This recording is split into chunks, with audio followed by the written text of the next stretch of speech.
Hi, I'm Ross, and I'm here with my friend James, and today we are going to be talking about another champion of indie cinema, Godzilla vs. Kong. I think it's safe to say we were both looking forward to this. I was sort of hesitant. I've had pretty mixed feelings on the MonsterVerse so far. I like the first Godzilla. Don't care too much for Skull Island or King of the Monsters, but they're fun, they're watchable. King of the Monsters less so, but it's watchable. Is it just me, or has he been working out? Yeah, for me, I did appreciate that the first Godzilla movie was definitely different from every other installment.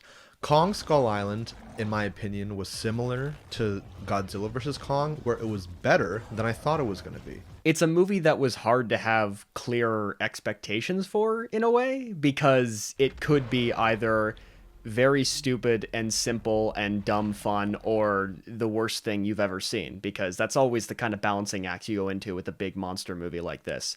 And thankfully, I would say it was just fine. But it was still good for what it was. It was exactly what it needed to be, I would say. There's no part of this movie that's trying to be anything more than a variety of excuses for Kong and Godzilla to punch each other. And that's what it should be. The fights, though, I will say, really well done. Oh, the fights are great. Like, I would have never thought of the idea to have Kong fight Godzilla in the middle of the ocean on a bunch of ships. Yeah, a lot That of is original. yeah, some very creative, imaginative settings. I loved how Hollow Earth looked. That's what you're here for. The movie is very aware of what people are here for, what people want to see, and it wastes no time on any superfluous stuff. Any time we spend with the humans is very quick stuff, and it's always to flesh out the monster stuff. Who were you rooting for originally? Oh, Kong. Kong? Of course. I was Team Kong, of course, as well. I don't know why I said of course. Technically, at the end of the original, 1950-60 movie, Kong technically won because he was the one seen at the end, swimming away. Okay.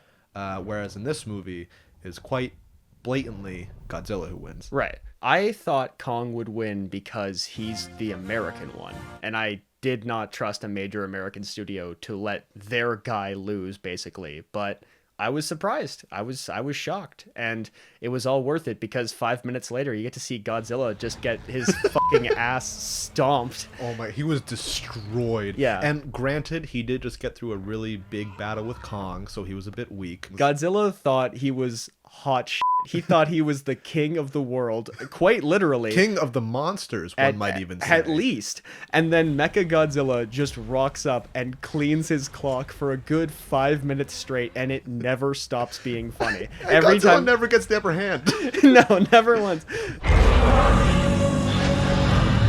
A casualty of this movie moving so quick and not really spending any time fleshing out these larger ideas around Kong and Godzilla is that there's a lot of stuff that seems kind of important that you just really quickly skip over, like what happened to Skull Island, what happened to all the other Titans. I would say there are plot holes in this movie, as much as I hate that term. There are things that just don't really add up and they just gloss over and expect you to understand, but it doesn't really matter. The one thing with Mechagodzilla that doesn't make sense to me is he is remotely piloted. It's a big robot, and then for no reason, it gains self-awareness when the power source is uploaded, and someone off-screen says, "It's thinking for itself now." It's thinking for itself now. And I was just wondering, A, how, and B, why. Well, there's your first problem, Ross. You thought too much into it. It's true. It's true.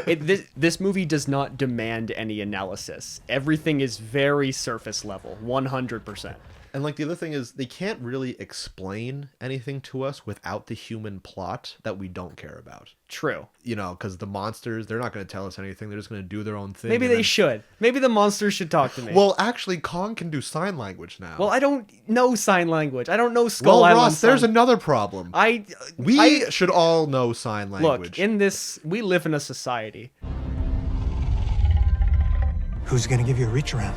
The biggest issue I have with the MonsterVerse is that it's predicated on this idea. It's the same thing with Man of Steel, that after the first Godzilla movie, everyone was like, Godzilla's a hero. He saved us. I get it. I understand why they do that, why they're framing it that way. That's what Godzilla was.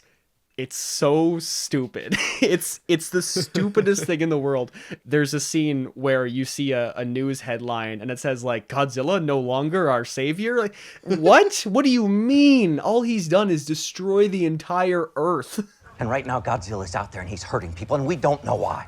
I mean, Kong is the main character of this movie, which was the best choice they could have gone with. There's no real arc. There's no real characterization. It's just big monkey who wants to survive, and I'll take it. It turns out that's all you need. This movie is a masterclass in how little do you need to make a blockbuster function. The human characters really don't need to be there at all, but they're not being actively obnoxious or intrusive to what the interesting parts are. They're just sort of duct taping the fight scenes together, you know? Godzilla saved us. You were there with Mom. You saw it.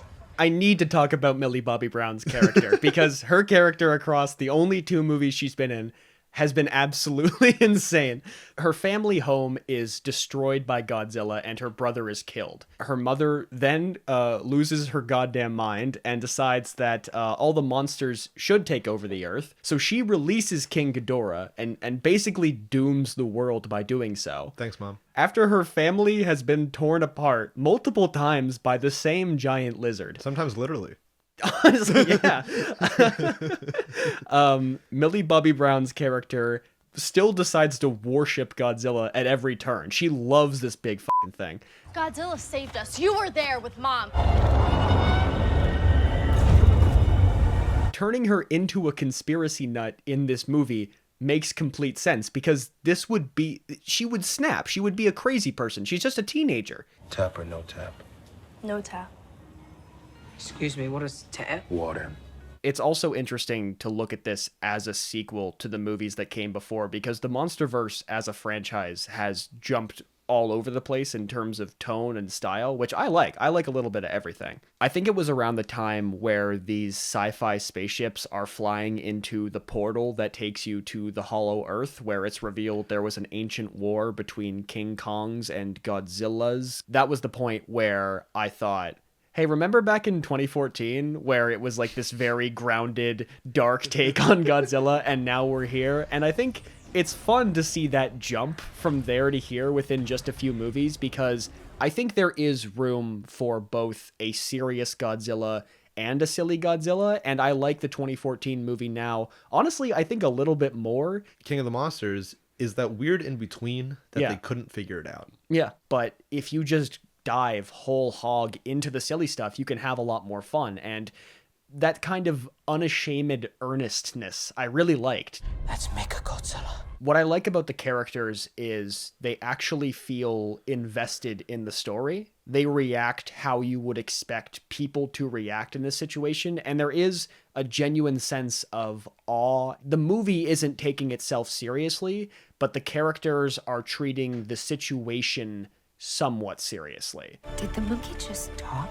I would pay to see a Godzilla and Kong buddy movie or animated series fighting off monsters together. I don't know. I feel like they would be like a good power team. Like a good 70s cop duo. Exactly.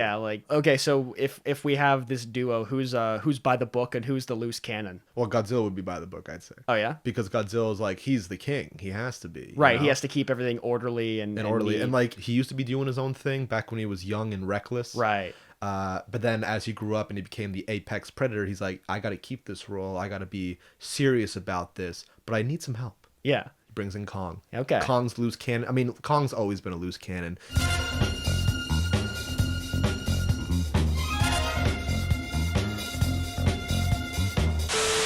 Do you think there is a future for the MonsterVerse after this? Because it kind of felt like they were trying to wrap it up with this. I feel like let Godzilla be on the side for a little bit because he's done his due. He's the king at the moment.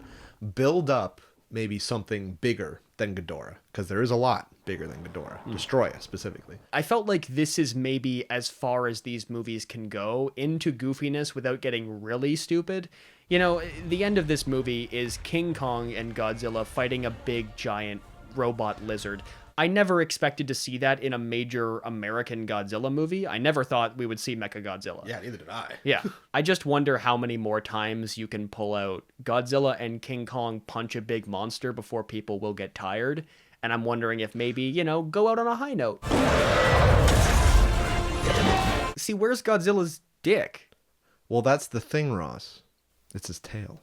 Remember when he hit that that fighter Oh my jet out God. of the sky? Oh my god. It was his dick Oh my god. hitting that fighter out of the sky. That pilot's last vision was a huge, monstrous monster penis destroying him. Now, I've heard of a burning sensation, but that's a whole other level. This is a power beyond our understanding. You can't just drill into it. Actually, we can. So what are your final thoughts on Godzilla versus Kong?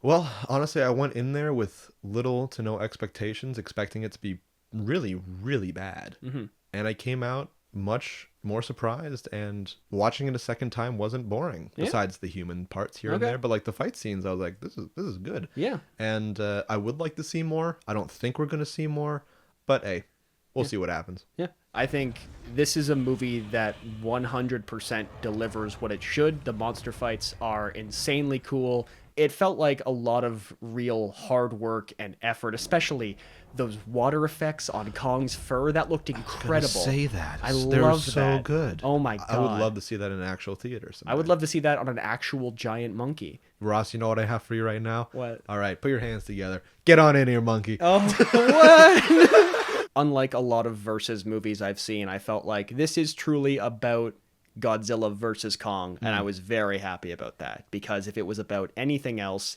it would have been real boring, and as stupid as it is, I wouldn't have it any other way. You know who they should bring back?